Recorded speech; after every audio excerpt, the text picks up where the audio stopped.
नमस्कार सगळ्यांना। आता होळीचा स्वयंपाक माझा सगळा झाला आहे। नैवेद्य द्यायचं म्हणून आम्ही लवकर केलं आहे। काय काय बनवलं मी ते तुम्हाला दाखवते। पापड तळले, आमटी केली, भात केला, खीर केली आहे, पुरणपोळी केली आहे आणि वडे ना आम्ही नैवेद्यासाठी थोडेच तळले,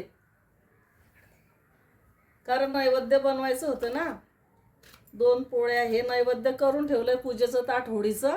मग आम्ही जेवणाला बसू तेव्हा अजून आम्ही गरम वडे काढणार आहे। आणि इकडे पूजेचं ताट आहे, होळीचा हार पण आणला आहे, आणि गुड, खोबऱ्याची वाटी, अगरबत्ती, पाणी। आता मुहूर्त कधी आहे, होळी पेटायचं काय माहिती। मग आम्ही जाऊ आता 8 वाजता होळीची पूजा करायला। आवडलं का तुम्हाला सगळं स्वयंपाक, पूजेचं ताट, नैवेद्य? आवडलं असेल तर लाईक करा, शेअर करा, कमेंट करा, आणि नवीन असतील चॅनलला तर सबस्क्राईब करत जा जरा माझ्या चॅनलला। Bye bye.